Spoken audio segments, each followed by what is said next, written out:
ignore anyone, but I just want to get started. I'm going to start off by introducing myself and just setting the tone and community guidelines for this space that we're sharing. All of you know, my name is Joelle Simone Maldonado. I'm professionally known as the Grave Woman. I am a funeral director, an embalmer, a death care educator, and the founder of the Multicultural Death and Grief Care Academy. I am passionate about cultural competency and death care education. And I'm just going to go ahead and say it. I am passionate about making money in death care and showing others how to make money in death care. And I feel like when it comes to having conversations about money, it gets icky in death care. And I don't think that it gets icky because we don't want to make money. I think it gets icky because society has told us that our service is sacred or that we're supposed to just show up and give, give, give, give, give.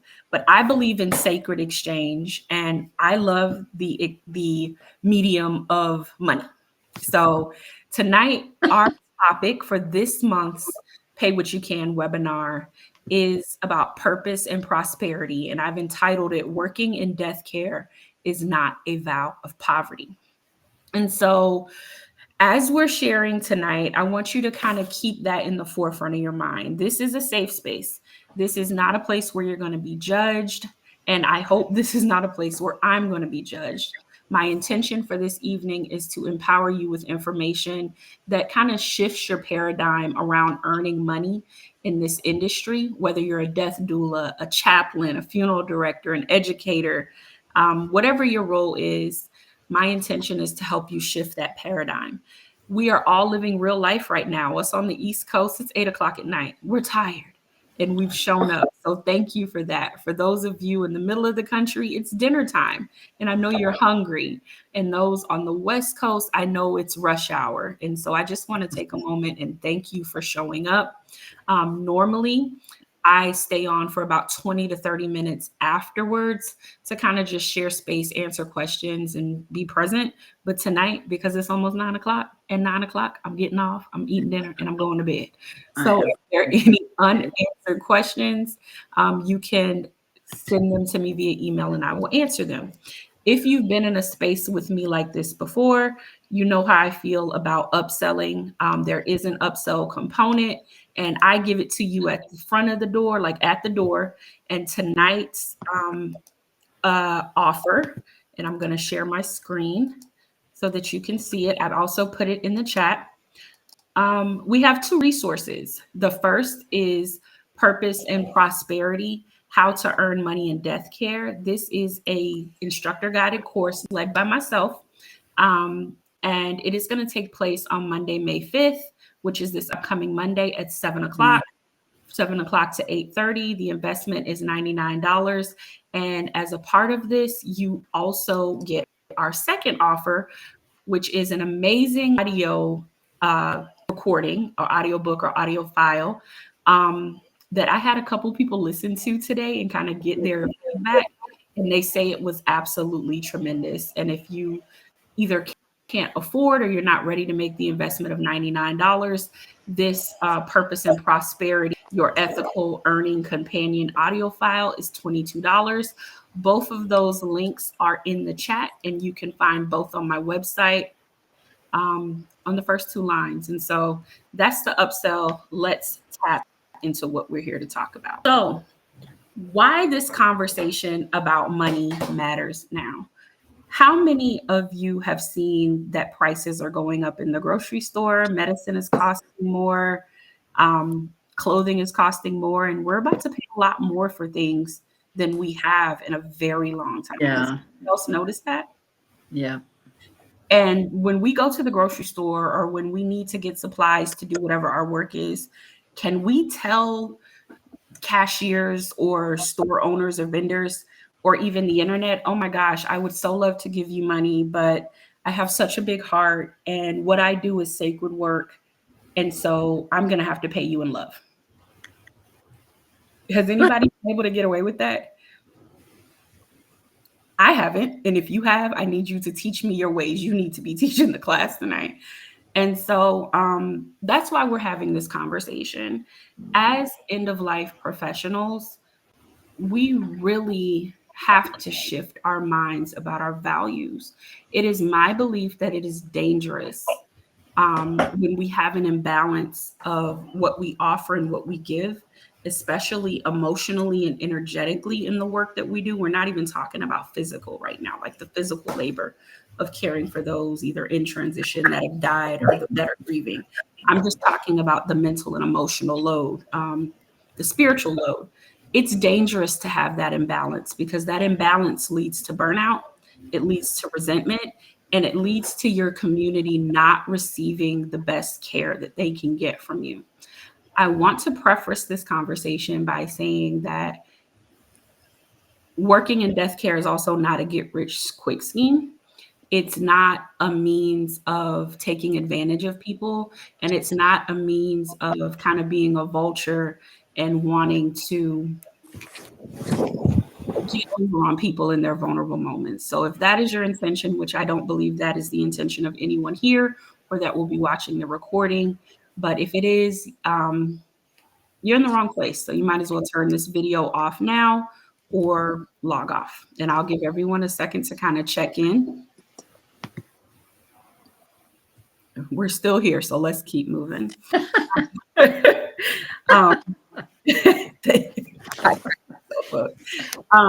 But we're going to set the intention. And if you agree with this intention, either just come off of your microphone once I say it or just type agree in the chat. Tonight's intention is that we're aligning with purpose in prosperity because we deserve both. That's our intention tonight. Yeah. We're aligning with that. Agreed. Yes. Thank you. Awesome. Everyone is saying agree. Agree in capitals. I know that's right, Susan. All capitals, exclamation points, Evelyn, or exclamation marks. Yes. So, like I said, this is a safe space. So I'm going to be vulnerable with you all and share some stories. And the first story is called I Just Don't Got It. And that was the case about 2 years ago when I was invited to go speak at a really big conference, right? What an opportunity to go speak to hundreds of people in person and maybe thousands online. And part of the arrangement for that was that I would be responsible for picking up a rental car that the company that was sponsoring my speaking was renting for me, right? But I don't know if you've ever picked up a rental car. Part of that is that you have to leave a card for a deposit with Enterprise or whoever the rental car agency is. And so I tried each and every way to come up with the money just for the deposit and the gas to get where I was going. I wasn't even worried about the gas coming home. I was moving on faith. But I had to tell the coordinator that I did not have the money to rent that car. And you guys, that made me feel so humiliated. It made me feel so less than. It made me feel such shame and such just disappointment in myself. And it was such a weird space because it wasn't like I was sitting on my butt just twiddling my fingers. I was working my ass off. Like I was doing everything I could to help people and to show up and to just be present, right? But the one thing I was not doing that I should have been doing more of was understanding that I was deserving of both operating in my purpose while also prospering financially. So that's where the of purpose and priority comes from. And if you haven't already, please mute your microphone because we're getting a little bit of feedback, and that's going to be on the replay. Kamala, if I could ask you to mute your microphone, that would be thank you. That'd be helpful. But yeah, y'all, I just didn't have it. And so in that moment of sharing that fact with the coordinator, I had to sit with all those feelings of guilt and shame and disappointment, right? And I saw it in the chat. it forced me to develop a boundary. It forced me to look at all of the energy that I was putting out for other people, out into the world, out on social media, out on YouTube, out on like just everywhere, and say to myself, Joelle, you have to get paid for this. You can't do this for free anymore. And so that brings us to our first point, which is reclaiming the sacred nature of our work. And so I'm going to open up the floor, and I'm going to try to do this in a way where we're not all talking on over each other. But I want to hear from you guys. What to you makes your work sacred? And I'm going to go down the line here because I can see you guys in a certain order to an extent. So, Kamala, what makes your work sacred to you? I think, first of all, that I had a dream in which I was really called to do this work. Mm-hmm. I didn't, it was something I consciously chose earlier in my life as a psychiatric and medical social worker. But this time around, it's my calling to be a private consultant, because Mm-hmm. I believe that I deserve freedom now, that Mm-hmm. I don't have to work according to somebody else's dictates. And the kind of hours that I used to work was like, 10 to 12 hours a day sometimes. And I feel now I deserve to be more realistic. I think it's spiritual because it's honoring myself. Mm-hmm. It's honoring my spiritual energy, my heart chakra, all of the energy that I put out there. And I think I'm also a Hindu minister and teacher. And so I feel that this end of life work is it's spiritual, and it's honoring both what I bring to it, and also that it's one of the most sacred stages of the life of the person or people that I'm going to be working with. I And, love that. and it's deep. It's very deep work. Yes, I love that. Thank you so much. Miss Sure. Miss Diane, I feel bad for you because you got to follow that. What makes your work sacred? Um, so for me, it's sacred because I came to this after my father's death, and he had a very beautiful death. It was the most spiritual thing I've ever experienced. And just seeing how prepared he was Mm-hmm. made me realize that this is what I want to be doing with others, for others, helping them have something that's really scary, hopefully be beautiful. And I know I can't change what people's experience is, but I just have being in a position to help people have the conversation and to take, normalize things a little bit is what makes it important and sacred to me. Thank you so much Mhm. for sharing. Karen, I see you're up next, but I see you say you're on the phone and you're listening. And Karen says, being in service to others is my why. And that's what makes this work sacred to her. So thank you for sharing. Selena, would you like to share with us what makes this work sacred to you? Hi. Yeah, what makes this work sacred to me is that I feel like this isn't a one size fits all. It's very intuitive work, and you can take all the classes you want, but at the end of the day, when you come and you serve, it's intuitive, it's shifting and changing. And I think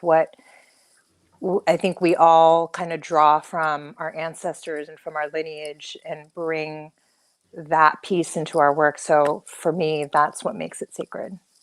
Thank you so much. And you're absolutely right. You touched on something so important, which is the ancestral connection. And we're going to talk about our belief systems around provision after everyone shares. And so thank you for touching on that, because that's a part of that conversation. Miss Evelyn, what makes this work sacred for you?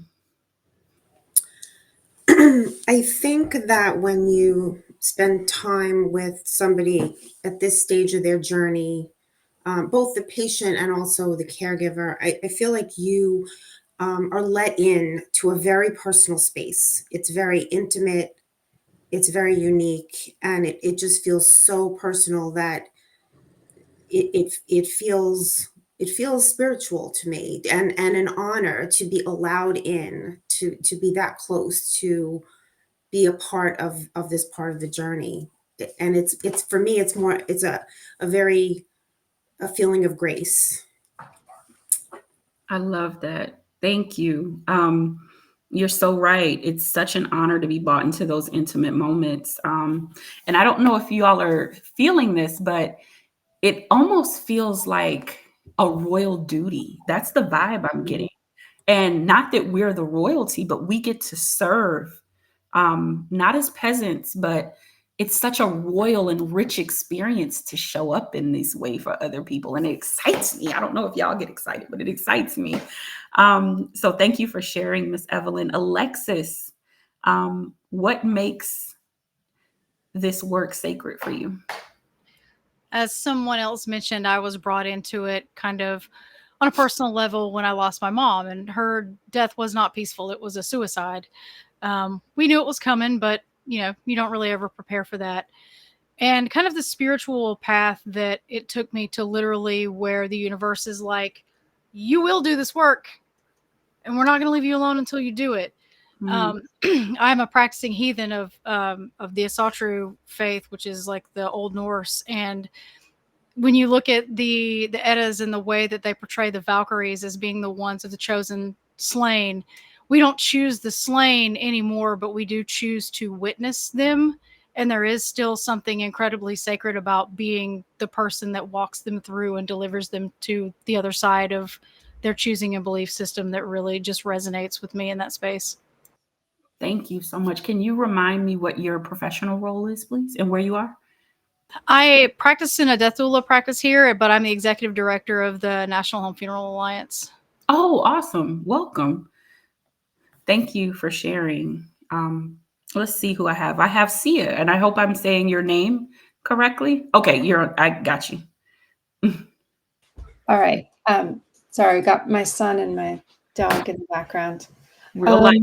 Yeah, so what makes this work sacred to me, among other things, is that people are coming to some essential process and grappling with trying to live through what is unfathomable. Penny, can you mute your phone? You got some background noise there. I'm going to mute her. Sorry. Gotcha. Got her. Thank you. Thank you for your patience. Oh, you unmuted. You muted me, but that's okay. I'm sorry. I didn't mean to do it. I was just going to wrap up. So just what an honor it is to witness people facing the unknown, the part of our humanness that can almost imagine the unknown, and can walk through this portal, really. This big change. Thank you so much. I appreciate you. Nancy. Yeah, hi. I was going to say something very similar. I really see death as the ultimate journey. And I think people have a lot of fear and trepidation about it, or many people do. And partly from my background and the way I was raised, death has never been foreign or scary to me. So what feels sacred about it to me is I do feel a gift that I can accompany people on their journey, and help to make a more peaceful experience into the unknown. I mean, it is unknown for all of us, but it is a journey, and I'm a traveler, and there's a curiosity about it for me, even doing this work. With each person, you don't know how any of it's unfold, and I think there's sacredness in that.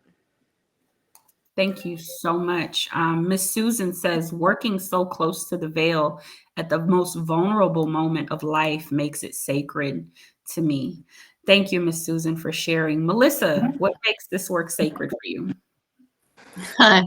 um, in my journey in death care as a funeral director over the last 15 years, it was really about being a part of the closing chapter of somebody's life, because each life is considered like a story. So you're sewing up the last ends of it. But the passion has become about educating people on their choices and their options. So they're not fit into the same mold, and they're able to do things that are more personal to them. So being able to guide people into something that they didn't know was available or they didn't think they could get is my big why. Thank you for sharing. And you're so damn good at it. And Thea, what makes this work sacred for you? Oh, look at your hair. I love it. Hi. Well, I think the word that comes up for me is privilege, that it is just, it's a privilege to, like everyone has said before, to enter those spaces with people and to be invited into those spaces. That this is like the hardest work of life, letting go of life, right? Or preparing to let go of life. And then for the loved ones that we're supporting, letting go of their person, of their loved one, and the grief that comes along with that. And it is hard work, and it's often messy. And so it just feels like the sacred part is that it's such an honor to, and privilege to, like, just be invited in to be someone that can hold all of that for people, and as they navigate their journey with it all. So yeah, that's privilege, I think, is what comes up. And it's because not everyone gets invited into those spaces, and somehow we do, and we're able to do that work. And so we get insight into some of that hard work. Yeah. Yes, thank you so much for sharing. Cynthia.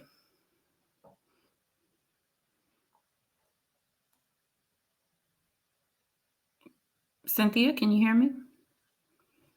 Okay, we'll come back to Cynthia. Carly.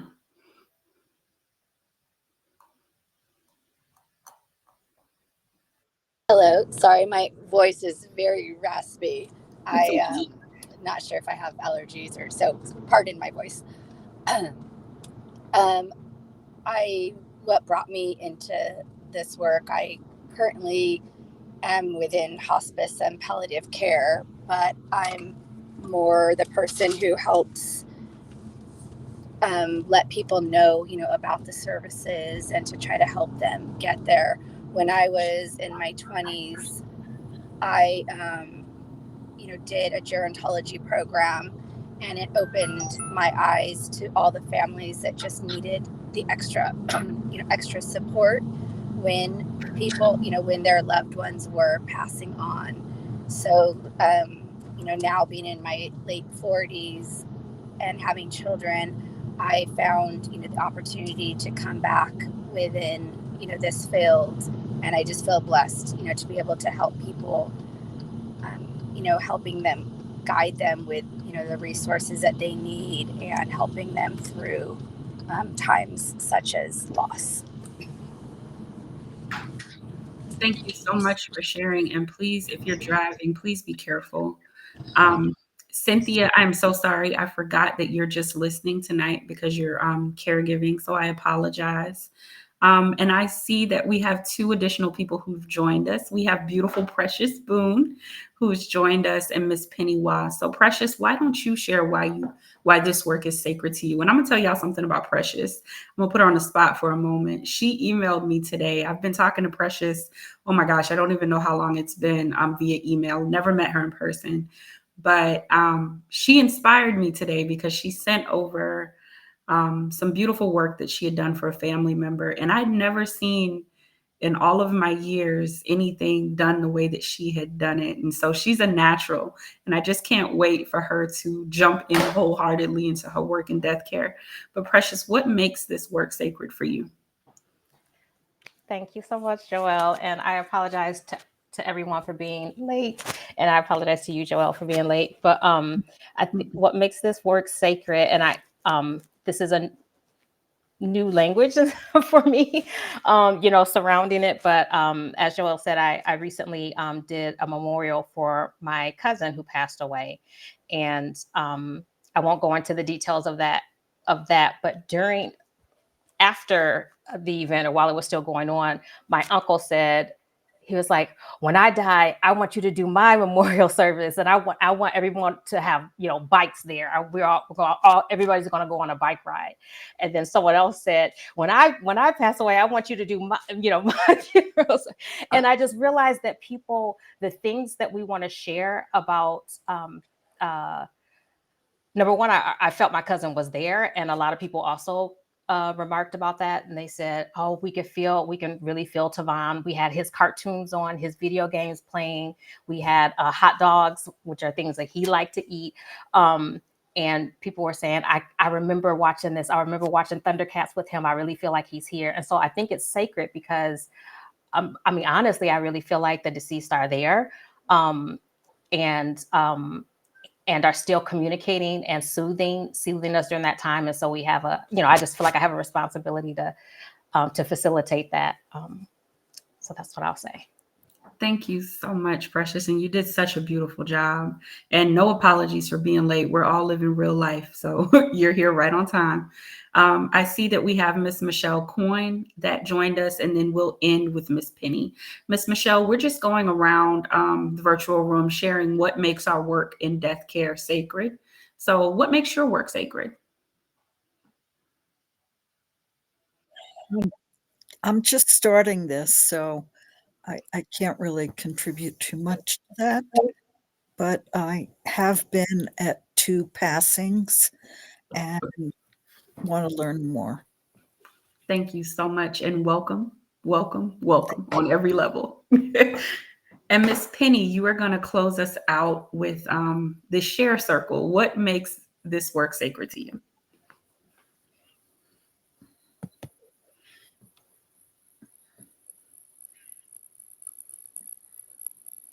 We can't hear you, Miss Penny. You're on mute if you're talking.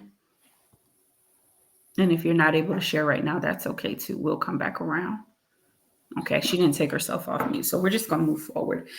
And so what I wanted to do that and share that moment because we all come from different places. I had you put where you're from in the chat. We all have different walks in this industry. You've heard the different roles and positions and things that we do. But the one common theme is that we can all identify, for the most part, what's sacred about our work. And so there's 2 things that I want you to start to reframe your perspective around earnings about. Number 1 is that sacredness requires sacrifice. And what I mean by that is that in order for you to show up in the way that you show up for others, in the sacred way that you do, the sacred work that you do, something is being sacrificed on their end, which is a lot of times a life. And some things are being sacrificed on your end, which many times, depending on what you do, are hours away from your family and loved ones. Energy, spiritual energy, mental energy, physical energy, nonverbal energy, right? And with that mindset, we're acknowledging that our work is spiritual, it's emotional, and it's energetically heavy sometimes. But the affirmation I want you to kind of frame in your mind is that sacred work deserves sacred support. Sacred work deserves sacred support. And in this case, we're speaking specifically about that being financial support. And so there's this myth a lot of times that I see when I'm talking to people, and I was under the guise of this myth as well, is that, how can I charge someone when they're grieving or when they're dying? How can I say that I have a service fee? Or how can I say, this is my price to do that? What if people can't afford it, right? But I think sometimes we forget that when we go on vacations, we pay. When we go get medicine that in a lot of cases keeps us alive, we pay. And so we have to kind of break out of that myth. That myth takes on several different voices. One of those voices is, if I care, I shouldn't charge. or I shouldn't charge so much. Money and spirituality don't mix, or money and sacredness don't mix. And only traditional funeral roles are valid careers. And none of those things are true. And so, what I'd like you to do while I'm continuing to talk is to kind of put the myth or the voice of that myth, the way it shows up for you, in the chat. For me, it was, well, I'm not a licensed educator, so how am I going to charge people to take classes? Or I'm not going to be in the same room with people, so how can I ask them to give me money online? Like those, it's crazy the things we come up with in our head. And when we say them out loud, we realize either how silly they are or how much pressure we're putting on ourselves. So I want you to use the chat to do that. Somebody says we pay therapists. Yes, we do. And a lot of times all they do is listen to us figure out the solutions to our own problems. Precious, thank you for putting the quote. A sacred work deserves sacred support. I done said a word, yes. And your myth is people shouldn't have to pay while they're grieving. That's a big one. Like that represents a lot of guilt. That represents a lot of shame and not being proud of what we do. When on the other hand, there's people that get paid millions of dollars to dribble basketballs. What sense does that make? And I'm not taking away from anything that athletes or anyone like that does, but I mean, let's put this in context here, guys. Susan says our work as doulas seems to be the only piece of the death care circle that doesn't charge for our work, yet we are as valuable as everyone. Yes, you are, if not more so, because truth be told, in the funeral service role, and I think Melissa can attest to this, we spend on average a week with a person. You could spend months with someone that's passing away. And how do you pay your bills in that time? And so I'm not going to read everyone's response for the sake of time, but you'll see the point here is that everyone has a myth that's going on in their mind. And so how do we reframe that? And my equation for reframing that is that purpose plus prosperity equals sustainability and ethical service. So what is sacred exchange? Sacred exchange, for example, I like to use the word fungibility. Has anyone ever heard that word before? I see Miss Diane shaking her head. So for those of you that are unfamiliar, fungibility is me basically saying, hey, I have $1, but I need change to get something out of the soda machine. Do you have change? Now, if I'm giving you $1, what would you give me back? Like 4 quarters, 100 pennies, however many nickels, 10 dimes? Like that is fungibility, an equal exchange for something that's being given. Another example is I live here in South Carolina. On my property, there are tons of pine trees. And so when you're selling a piece of property here, if you're smart, you're not just thinking about the value of the house or the land, you're thinking about the value of what the trees could produce in addition to that. So fungibility, as it relates to what we're talking about, is an awareness of the value of what you're offering and an expectation to receive something back in return for exchanging that value. And that something in our conversation is money. So that's our definition of sacred exchange. And so simply put, it's a mutual offering of value and care. Receiving financial support or sacred exchange is an ethical, necessary act. I want you to say out loud wherever you are, and you don't have to take yourself off mute, but I want you to say out loud, it is necessary for me to be able to sustain myself financially. It is necessary for me to sustain myself financially. Yes, it is a law. It is a law that I must sustain myself financially. It is a law that I must sustain myself financially. I deserve to be paid well for what it is that I do. I deserve to be paid well for what it is that I do. And the premise behind saying that is that I want you to we believe more, and I'm getting into the metaphysical stuff here, but we believe more of what we say than what we believe others say, believe it or not. And so stating simple affirmations like that, even before like teaching a class like this or sending out an email announcing something like this, I shared with Precious earlier, I get nervous that I'm going to offend someone by always sending out my offerings. And it's like, no, I take a breath, I breathe, I say those affirmations, and I remind myself that if I don't show up and let other people know what I have to offer, how would they know? And yes, some of the things that I do cost, some of them don't.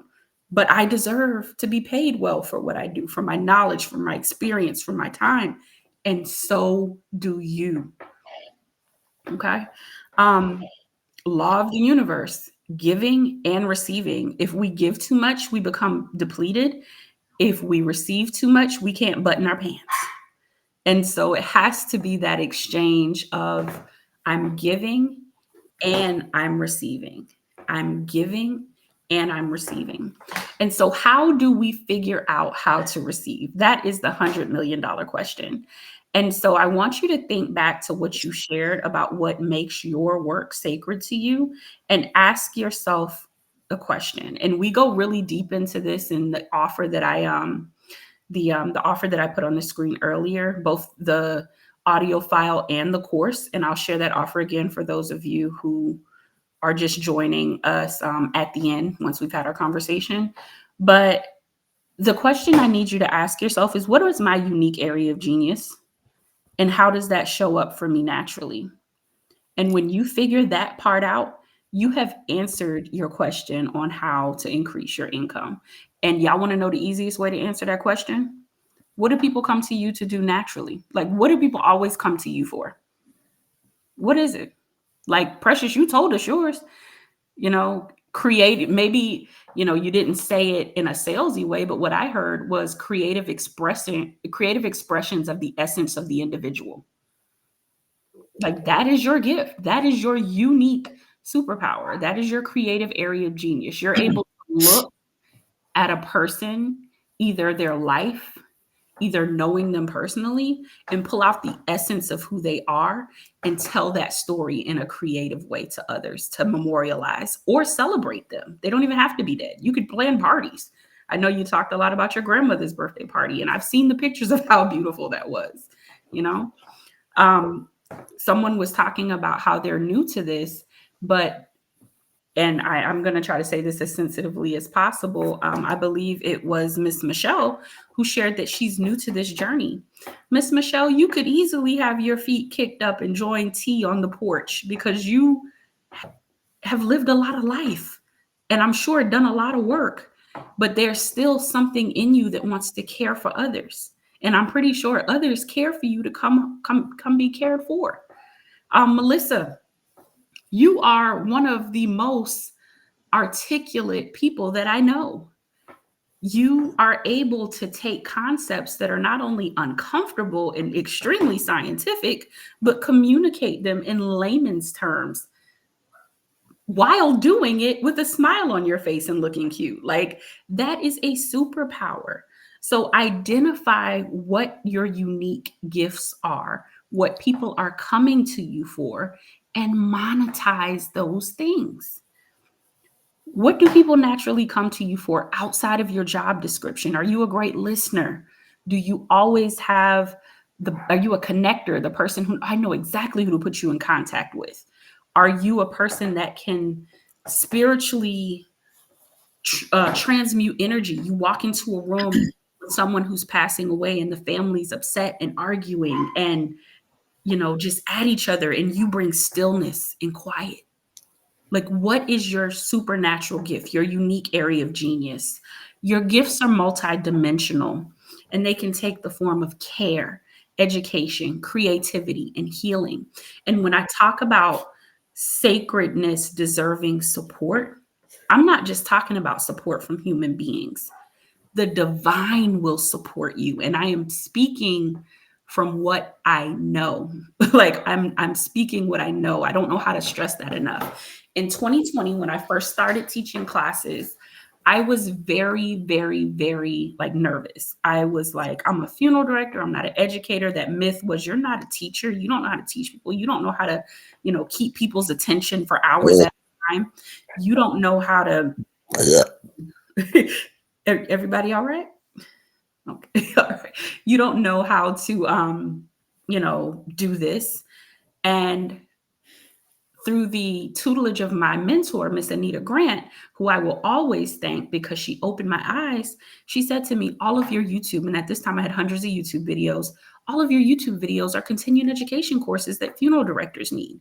There's nobody talking about cultural competency. And you do it in such a loving way that people can relate to it.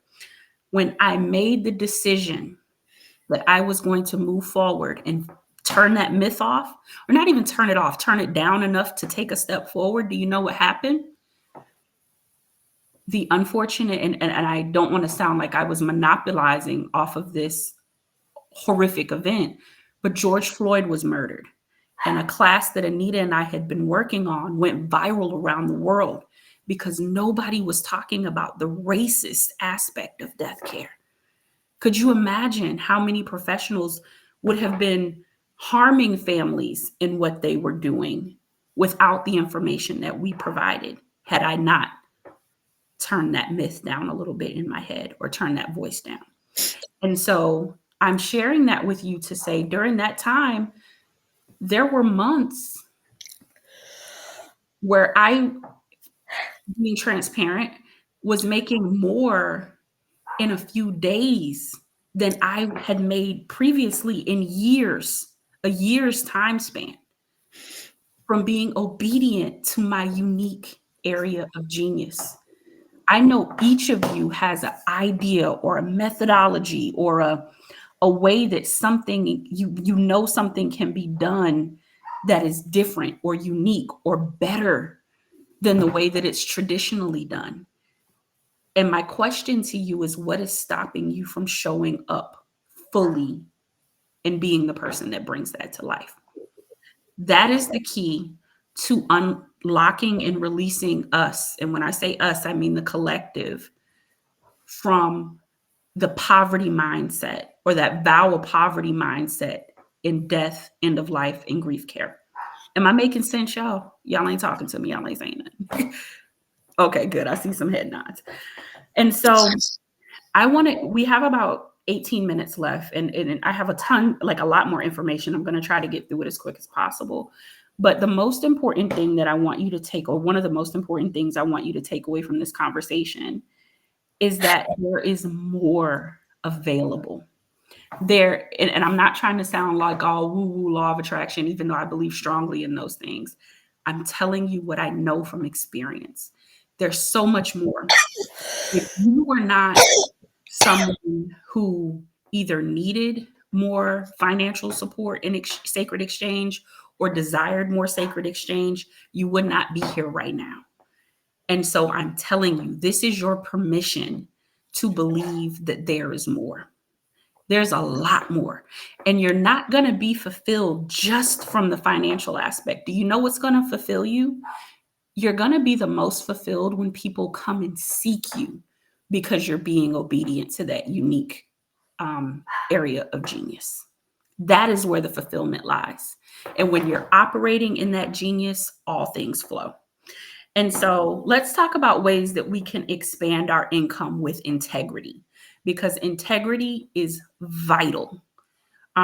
Character is vital. We are not here to take advantage of people. We are not here to manipulate people. We are here to provide sacred service and operate in that sacred flow, which you identified for yourself.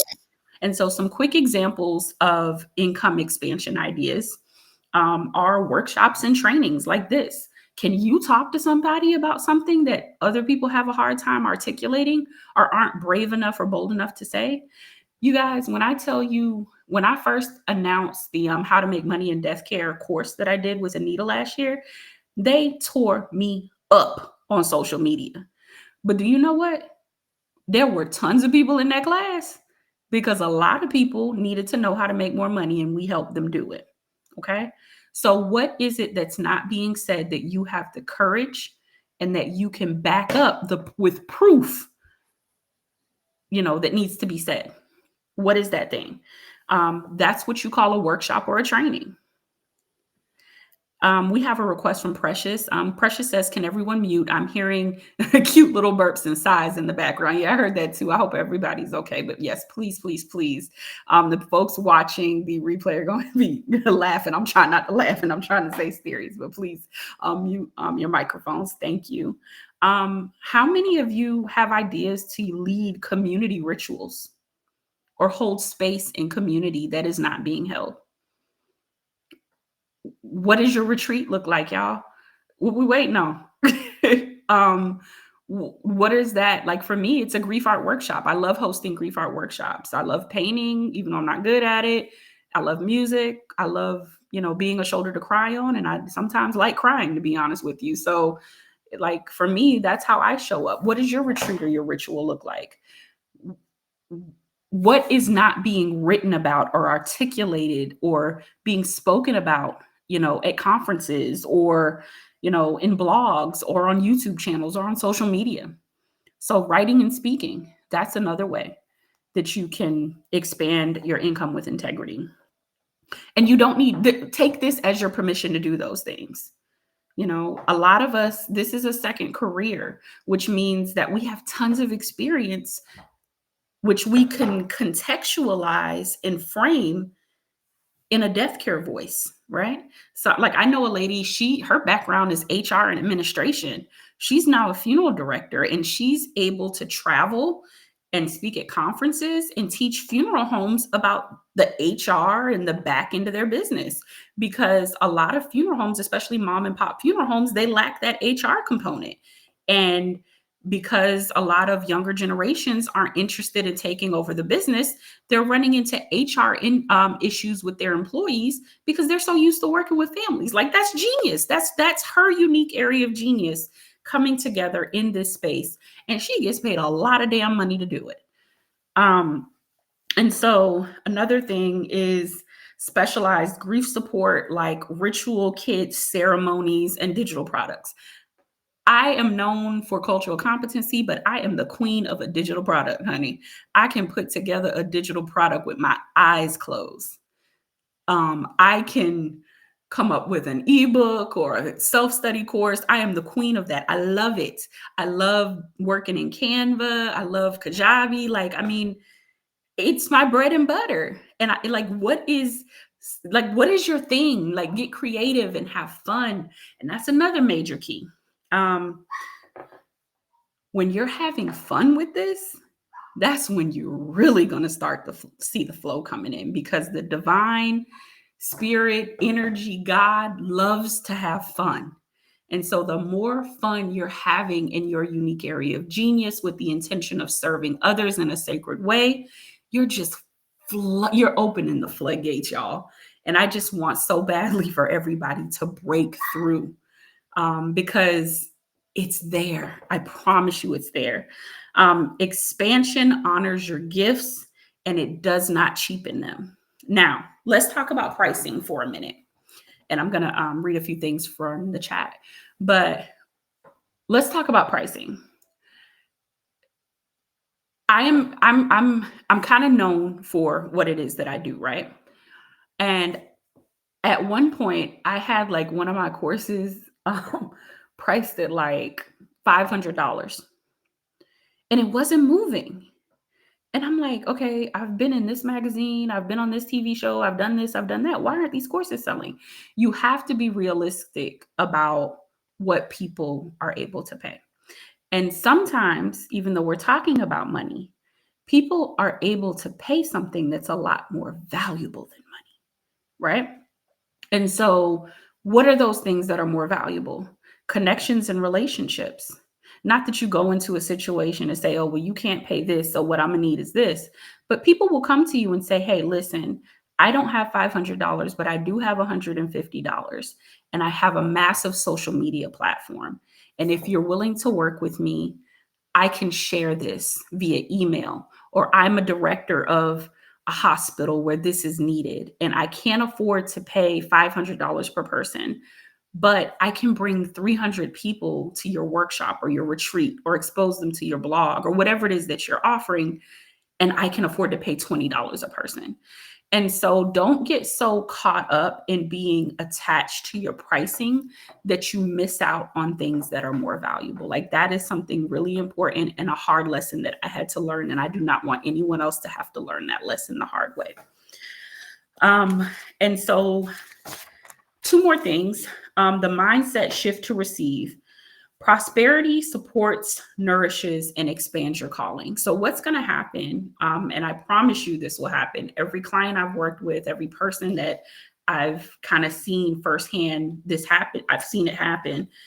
Once you start, a momentum starts to build. And it's like your offerings, your services, your creativity is going to expand. And so I don't know if anyone visited my old website before it changed over in January, but I had like 40 classes on there. That was way too much for people to like digest. Right now I have about 15, I think, but you have to figure out a way to package everything. And what happens, especially if you're a creative person, is we get so excited about all this information that's coming to us that we just want to put it out. And so it would behoove you to learn to kind of stop and breathe